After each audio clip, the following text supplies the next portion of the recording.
Hello, hello, hello, and welcome to the Encore Podcast. I am your host, Michael C. Brown, and I am so excited about the guest we have here today. It's only taken me about, 3 months to try to get him on, maybe even more, and I have him on today, and that is Mr. Greg Knill, our academic facilitator. He is here to join us today. Greg, thank you so much for being on the podcast, sir. How you doing? I'm doing fine, and you are welcome. You are correct. It's taken 3 months for me to get here. It has. So we're gonna jump right in. Anybody that knows Winners Mill has to know Mr. Knill because he's been here for a while, and we'll get into that a little bit. So tell us your exact role here at Winners Mill, how long you've been here, and what that role kind of entails here at Winners Mill. Well, I started out as a math teacher and did that for several years and became the career coordinator for a period of time. And then I became the academic facilitator about 10 years ago, something along that line, 10, 12 years ago. And basically the academic facilitator works at the request of the principal and oversees state testing, oversees graduation, advisory, and basically during my time with you, Mr. Brown, it's been focused on students, which is probably the best part of my day, is working with kids and students and these young people is why I'm still here. Well, you're still so you don't get into the amount of years, like you don't want to talk about how long you've been here and how long you've been in education. Can you give an idea, like let people do their own math? What year did you start teaching? I graduated from Shepherd College. You're an alumni of. It's Shepherd University Shepherd now. University. It was Shepherd College then, in 1987. And months after that graduation, I walked into my first faculty meeting at North Carolina High School, and off we've been. And we've been here ever since. Wow. Okay. So you've been there, North Carolina. Then you've been here. Is that the only two schools you've been in here? I started out at North Carroll, and about 14, 15 years into it, the opportunity for the Century High School and Winners Mill High School started. And for me, it was one of those opportunities. You're not going to get a chance to open a school very often. And so I didn't really want to leave North Carroll. I liked the people there. I really actually love the people. My department chairperson is my neighbor. She lives 2 doors down. So, I mean, we were a pretty tight-knit group. So leaving them, I had to have a better situation. I had to have a unique opportunity. And opening a new school at Winners Mill was that unique opportunity. And when we came here, I had no idea and what the world was going to be like. We had just moved, and we were about ready to have a baby, and so that first year we were here, my youngest daughter is the first Winners Mill employee to have a baby. I was the first Winners Mill to have a baby. They all looked at me, and I'm like, "Yeah, I'm sorry, I didn't think this out very well," but it was a turning point in my life. Coming here, and one of the neat things that we got to do when we were the first staff that came here was to walk the building before it was built. It had been constructed, they were in the middle of doing things, they brought us here one afternoon and walked us around and let us see where we were going to be, and I think that helped a lot of people kind of go, this is my future, this is where I want to be, and I've never looked back. I mean, I've enjoyed every minute of it. Yeah, well, that's clear. You're still here.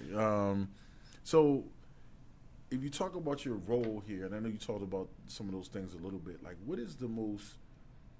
brings you coming back every year? Because I feel as though you're at this stage now in your career where, like, if you really wanted to call it quits, you like, hey, Mr. Brown, slide this piece of paper, I'm done. What keeps you coming back year in and year out? The students. The school was built for the students. It wasn't built for the adults. It was built for the students, and looking at some of the students we've had over the last couple of years and the challenges that they've had to deal with over the last couple of years and seeing them be successful and overcome those challenges is very fulfilling. It makes me proud to know that some of the kids that are now off in college or now have their own careers and running into them, wherever I am and hey, do you remember me? And the Hall of Fame was an interesting experience because a couple of those kids that are in the Hall of Fame I've known when they were 10, 12. And so it's looking at them now being 30, 35 and going, wow, they really turned into something special. And a couple of them made me feel good about my very small role in their life, but it made me feel good that maybe I'm helping some of these kids get to where they want to go. Yeah. I mean, obviously having a legacy and building that legacy through Winners Mill, I mean, you're a part of that kind of like that foundation or whatever. So I think that's huge. Along with, some of the positive things, like there's also negative stuff too. Like there's negative things with like any job. What's been some of the more, and it's probably changed over the years, you know what I mean? It's probably not the same today, your frustrations versus it was 10, 12 years ago, but what has been some constant like frustrations or anything you've been frustrated about doing your role? I wish, probably looking back, I wish we would be better communicators as adults. I think sometimes we create our own problems, and which is very frustrating for me. One of the things that I've tried to do over the last probably 15, 18 years, and I think I was doing it before that, but before I realized what it was, now I sort of understand it, which is I make the decisions I do every day on how it benefits a student and how it benefits the future of that student. And so when people don't do that, and they see these students as numbers, they see these students as data, they see these students as just a piece of paper, I can't, because it's not, I would leave if that's how it was. Mm-hmm. Because they're not, they're more. And they're even the challenging students that are out there have a future. They just right now are trying to figure it out. And one of the things I wish teachers would do, and all adults would do, not just teachers, I don't want to put it all on teachers because it's adults too, when they say that students aren't prepared or they're not like they used to be, and no, they're not. No student is the same. No student comes unprepared. They just come as prepared as they are. It's our goal to give them time, to let them grow, let them learn. Probably the best way I can describe, I hate when people talk about how teachers work. What teachers really are, they're the road, they're the guardrails. Mm-hmm. My goal is to help these kids get down the road of life without going off the cliff. Mm-hmm. And so, sometimes I'll have kids sitting in my office that are upset. Mm-hmm. Okay, you can be mad. Just sit here and cool off for a minute. Now let's talk about this. And that's taken time for me to grow, to understand how important that was to them, that I just sat there and listened or gave them the time to feel comfortable about themselves. But that's also part of growing. Mm-hmm. And that's where I think sometimes my frustration is that we assume that they're going to come all equally prepared, all equally ready for school, all from the same background, the same environment, and they don't. Mm-hmm. So, yeah, I mean, I think that at least since I've been here, I've gotten an opportunity, been blessed enough to see students graduate from here, mm-hmm. and also graduate from college, and now that they're in the workforce, right? It's kind of crazy, but seeing that you see what they were mm-hmm. in high school, and then you see them in college, and you see a transformation, and then you see another transformation when they become an adult and they're in the workforce. So several more transitions that they go through yep. before they reach, the point of being an adult, and it probably may be a couple more before they're, they're 30 or whatever. But because they were a certain way in high school, doesn't mean that okay, well, this is what this kid is going to be like being an adult. And sometimes in education we can be very short-sighted mm-hmm. and only worry about the current here and now, and be like, well, I tell you, that kid. And case in point, I mean, I was recently in Hall of Fame, and I met a lot of teachers, and that was like elementary school teachers, high school teachers, middle school teachers, and they just marveled at the person I've like become. Yep. But I don't know if any of them probably saw that, you know, and that's no Right. discredit to me or whatever, but you didn't necessarily, if you probably had to say, well, this is what this kid's going to become, I don't know if anybody would have hit bingo on that. I don't think that they would have. Right. So you never know what a kid is going to actually become. The only thing we can do is really plant those seeds. Correct. And hopefully that they grow and you know, the kids find I don't know, the right food, the right support to nurture themselves in that and watch that grow. If you don't, then okay, that's fine, but it's not an indictment on teachers that you No. know your job is just to kind of show them the way. And as you were saying, talking, it made me think about it. Probably the best part of where I am right now, all those years later, is I see former students who bring their student here or bring their offspring, and they're like, hey, this is the person who I was in high school, and and jokingly I'll say, well, I can tell you all their secrets when they try to tell you. But what probably some of the proudest things for me to see is them bring their children and share their, hey, this was a special place, or hey, I might not have been the greatest student, but I really did enjoy being here. And so I know that we've left our mark. I know we've had an impact on students when they leave here. And I don't think teachers quite can see that.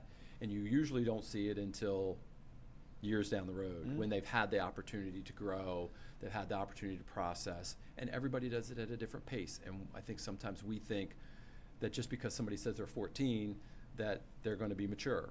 Well, I know 41-year-olds that are still working to try to get to that stage, and that's okay. As long as they're working at it, I don't have a problem with it. I just think sometimes you prejudge them and you end up finding out the hard way that you missed out on an opportunity.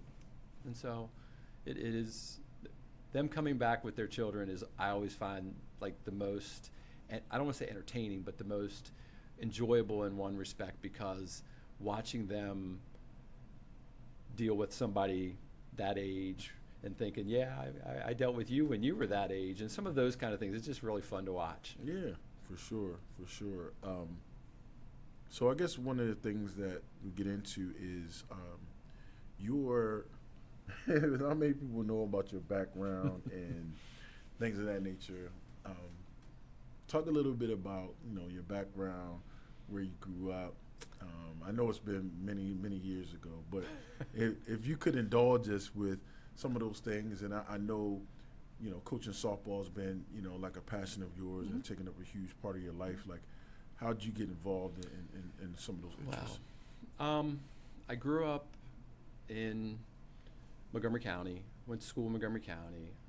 My parents were divorced when I was young, and so I traveled between the two families that both of them created their own worlds. And so I traveled between them, got to see how important it was to understand what family was and some of those kind of things. So when my wife and I met in college, and Shepherd, shout out to Shepherd University. Shepherd did it to me. And I have some great memories of that place for a lot of reasons, and she's definitely one of them. But we came here, kind of settled down, built a house, started to have children. Of course, then we didn't have enough room, so we had to build another house, and then had another child. But that's 3 girls later. The sports piece was always part of what it was, and I think a lot of that had to do with it created another family environment for me growing up.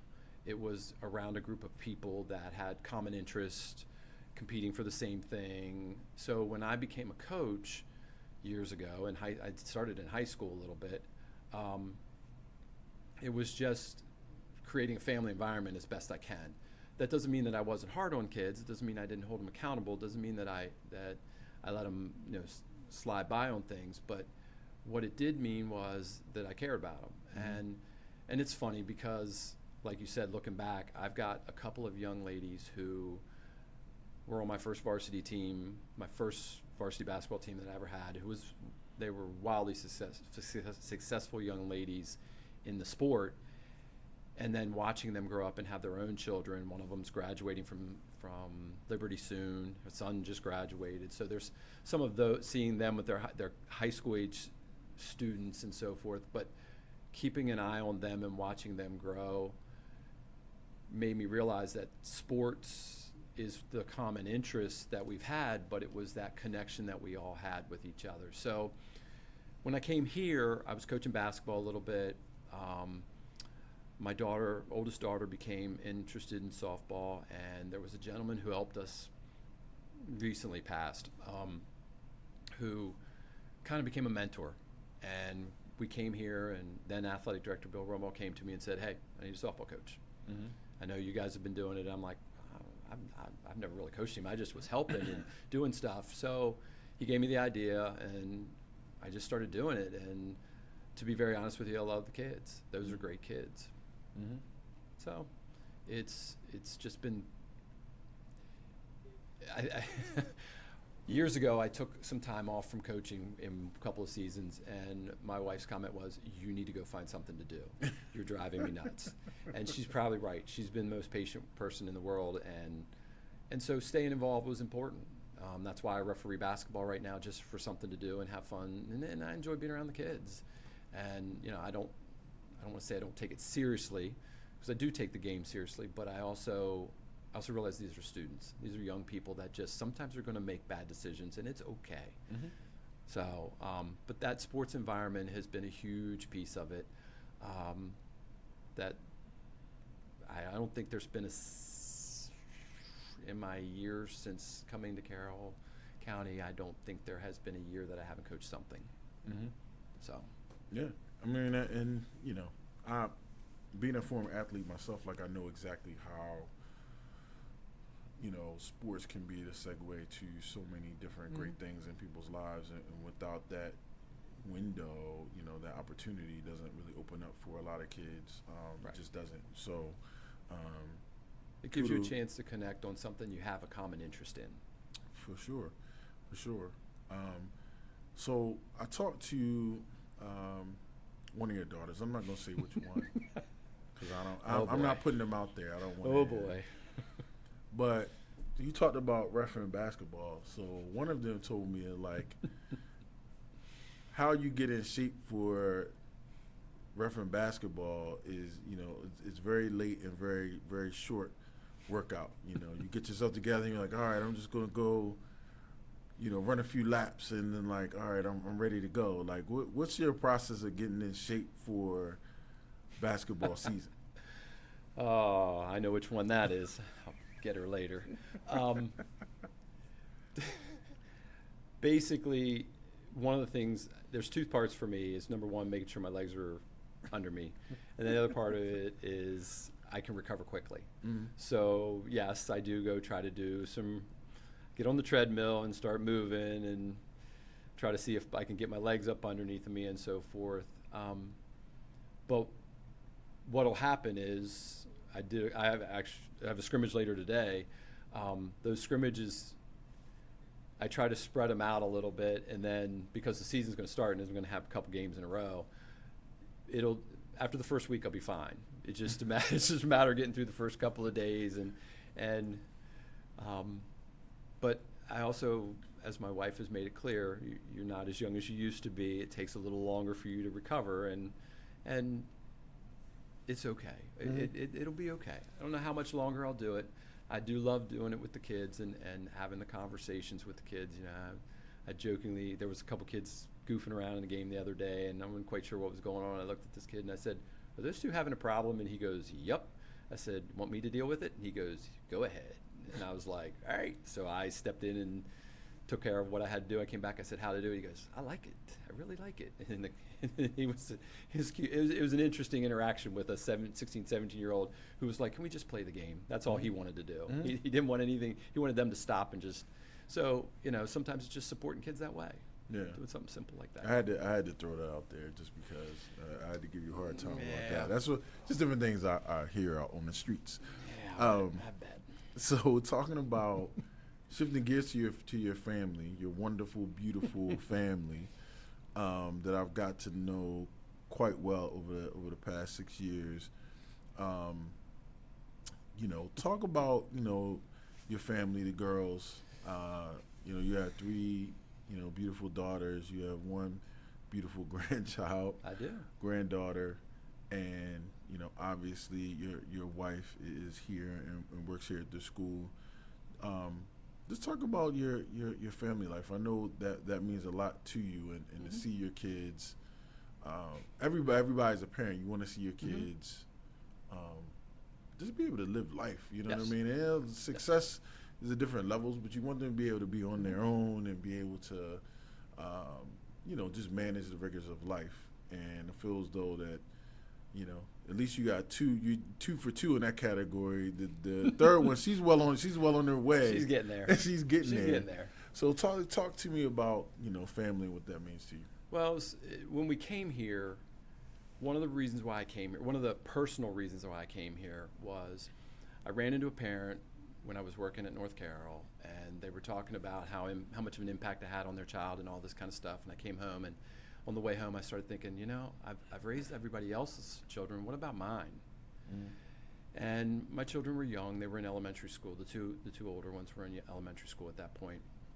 And I realized, how do I do that? I guess I have to be involved in their life. And so we've tried to. I've coached their teams and gone to horse shows and done all those kind of things and help the horse walk from one place to the other with the reins, I guess is what it's called.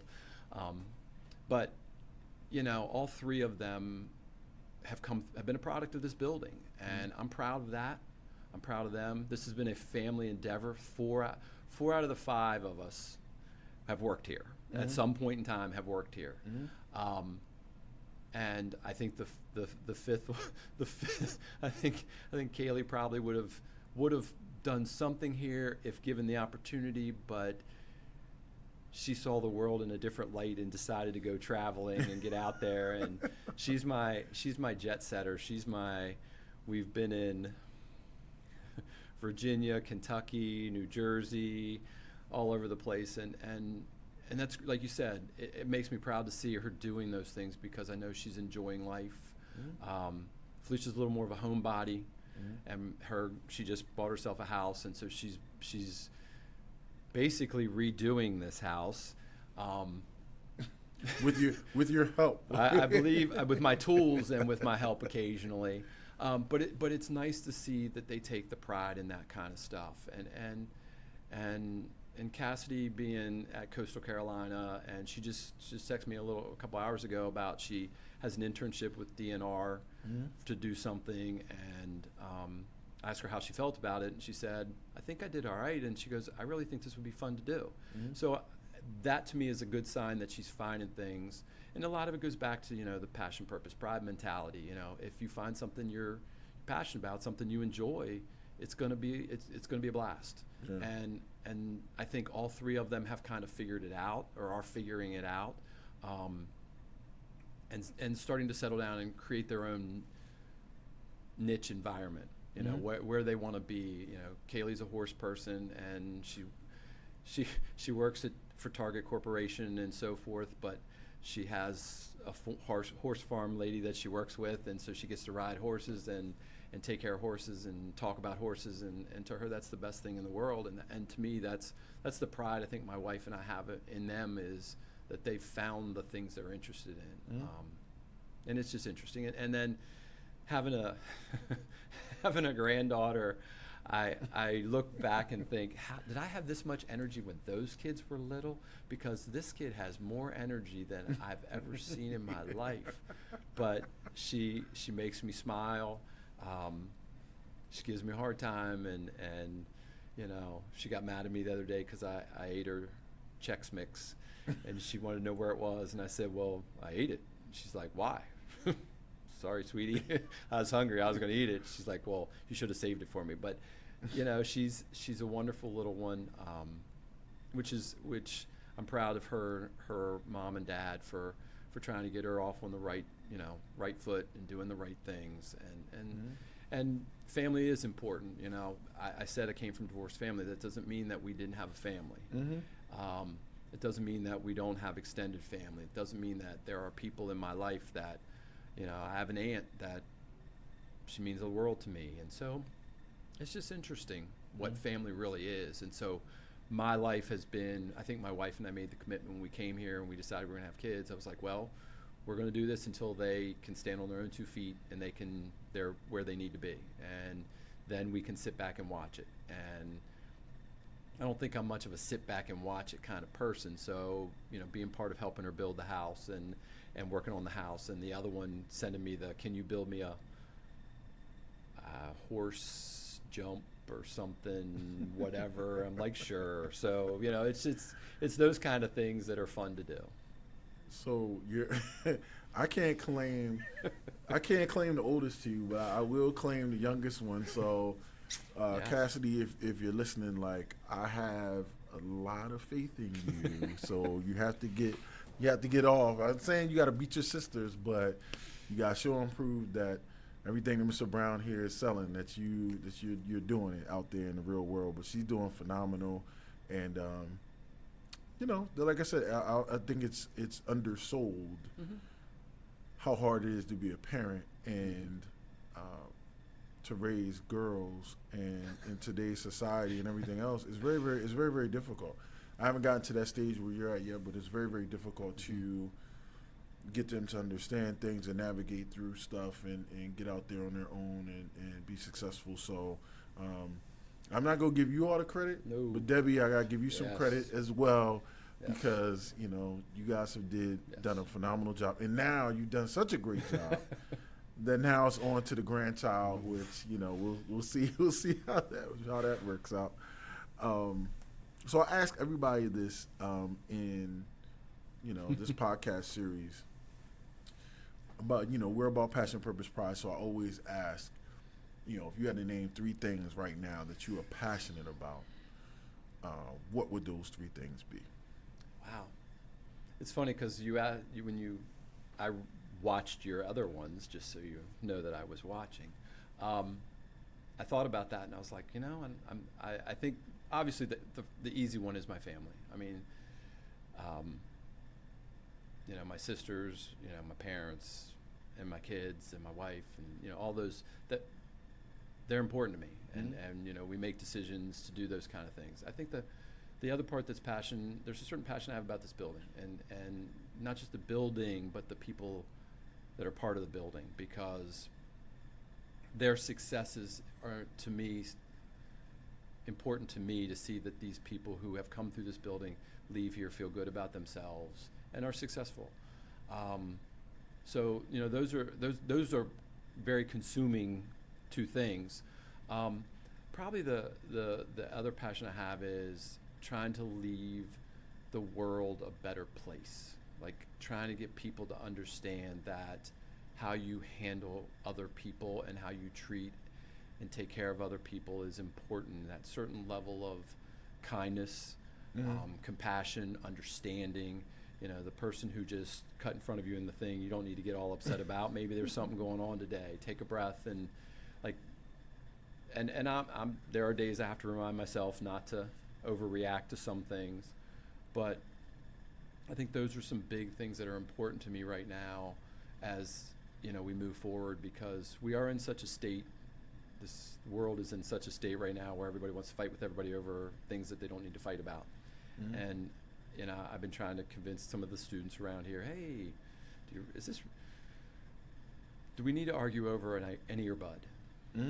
Some of those kind of like silly things, and just some of those kind of conversations we've been having lately with students. I don't think I can change the world overnight, but I think I can change the world if I can get some of these students around here to see the world in a better place, and they go out and convince people to see the world in a better place. And so it's just a reminder that your passion doesn't have to be about yourself as much as sometimes the people that matter in your life. And so I think, to me, that's probably my ultimate passion, is the people that are in my life that have allowed me to have such a wonderful one. So, Yeah. I mean, Yeah. even you get a little bit of that. I get a little credit. do. There's some. You still have some years left to go though, so don't try to talk sappy talk like your life is over. You still got some years left in the tank. Okay. So some things that you got left to accomplish. Mm-hmm. But I guess this kind of leads me into the next question, which is, you're involved with student leadership here a lot. And if there's one of the things I kind of marvel at what you do and how you do it is your ability to work with, I don't want to call it upper echelon, but these are student leaders. These are students that come to us from ninth grade on, and they're in your face. They're already ready for SGA. They're ready for AP classes. They're ready to get their application into Yale. Like they're ready. And you're able to take these students that come in with all these ambitions, they're already doctors and lawyers, sign them up already, right? And work with them to the point that kids that you would think already have it all together, you're still able to guide them and mold them and help them along the way. And I've seen it happen, you know what I mean, for like 6 consecutive years in a row. And yes, we get different crops of kids, but all of them, mean a lot to you. I kind of see that. So talk about how you even got started with that, and like how you so. I feel like you're very successful doing that. Thank you. Shoot, I don't even remember when I started. There was a student at North Carroll many years ago who had talked to the advisor about not doing it, or they were going to step down and go find somebody else. And the kid walked in and said, "Hey, would you be our SGA advisor?" I was like, "I'm a math teacher. What do I know about government?" Now, the side note on that is my mother worked in Montgomery County government for forever, 30 years or whatever. So and as a small child, I got taken to a lot of events and so forth. So I saw local government from that perspective. So I was like, okay, all right, let's see what this is all about. So we did it for a couple of years at North Carroll, and things seemed to go along well. And then when I applied to come here, we had a conversation, then Principal Sherry Lee Bream, and she's like, would you be willing to do this? And we found another lady, and the two of us worked together. And I think the part about that is getting to know those students a little bit. Because one of the things that happens with a lot of those leaders is it's been preordained to them. You're gonna be this, and they don't know what it is that they really are gonna be. So it's like trying to show them what's all out there and letting them see it. And have you checked out this? Have you talked about that? Have you thought about that? And I think a lot of it is about developing enough understanding to watch them grow and not feel like you have to overwater them, or, I have to make sure you stay in this path. It's, hey, keep moving in a path, keep finding something. And we had an SGA president from your early days who went off to college, and I said, "So are you still involved in SGA?" She goes, "Well, sort of. I'm now the activities coordinator." And I went, huh. That makes sense. That fits why your strengths when you were here. And so there's some of those kind of things that you watch them and who they are and how they do it. And sometimes our current president has done an outstanding job. And if you would have told me as a ninth grader, as quiet as she was, that she would have actually gotten to here, I'd have been, I don't know, we'll see. But one of the things that I've watched her do is grow. And I think a lot of it is letting her grow. And I think that's the letting her do it. And it was funny because last year when we were talking, a couple of the senior officers and I were talking, and they were like, she's going to be really good. Like they even identified it. So sometimes it's getting opinions from the students and how their relationships go and how they respect certain people and how they value those people. And then convincing students they do have that power. They do have that skill. So it's just, for me, it's a lot of getting to know them, getting to understand them. And we have a good, and I will be honest with you, Winters Mill has some really, really good kids who are not enough student leaders. Mm-hmm. There are kids out there, students out there that should be more actively involved, but because people have told them they can or can't or whatever, I'm not allowed to, or they're the I think that's just a matter of getting them to grow and challenging them. Right. And we're starting to see some of them come out of the woodworks now, and I'm proud of that for them. I'm happy to see them do it, and that's why I like working with those kids, because sometimes you underestimate students, and then sometimes you overestimate what they can be, and you have to let them be who they are and grow. Yeah. That's the most important part of it, is letting them grow. Yeah, well, like I said, I marvel at that, like how you deal with them, and even some of the kids are like, Mr. Brown and Mr. Knill, because we'll tag team and we'll be in there talking to them and trying to get through to them on different things, and they're looking at us with like doe eyes, like, this is the first time I've ever heard anybody talk to me like this, and I'm like, I'm always going to tell you what's real. Right. So, and that's a really good point, because softball kids have heard me say it. You're going to get two things from me: direct honesty, complete direct honesty, and loyalty. Mm-hmm. I'm going to have your back, but when you mess up, I'm going to tell you, and we're going to fix it together. Mm-hmm. And I think a lot of that has to do with sort of what I do with some of the student leaders too. I mean, I've had I had a student leader many years ago. I'll never forget it, who decided to call a teacher out for the way they were treating a student. Mm-hmm. Yeah. And I'm like, she came in the room, and she came in my office, and I looked up, and she was in tears, and she's like, I think I messed up. And I was like, well, what did you do? And then she started telling me, I must have had the, oh yeah, you did. Mm-hmm. And I'm like, okay, well, what are we going to do? Mm-hmm. So I said, first, we're going to have to go apologize. I don't think I can do it. You're going to have to apologize. So we walked over, we talked to the principal. By the time we got to the principal, the teacher had already been there. Mm-hmm. So I said, you need to tell her what you're going to do and how you're going to fix this. So I stayed with her and all this kind of stuff. And I think it meant a lot to everybody, all the adults involved, of seeing this child handle it well. Mm-hmm. And it helped her grow. And it helped her be a better leader by taking responsibility for her behavior, doing what she had to do, correcting it, being passionate about something, and maybe being a little too passionate at the time. Mm-hmm. But that's also part of accepting the fact that they need to learn. Yeah. So. Yeah. Well, sir, we could go on and on and on. You already know that. So maybe this would be part one. Maybe we'll have to do part two later on in the school year. But I just appreciate you for coming on, being on the podcast again, taking time out of your busy day to do so. Just letting everybody know that is a wrap. We appreciate everybody for listening to the podcast as usual. Just remember, Encore Podcast, we're here to give you guys more of the content which you all want. Second half of the year, I will definitely be reaching out to individuals outside of Wintersmore High School. Got some interesting guests that are going to be lined up. So please make sure you hit the subscribe button, subscribe to the podcast so you get alerts and notifications when any new content is coming up. Again, Mr. Knill, he's the man. Appreciate you, sir. Can't wait to see you all again next time. Thanks for tuning in.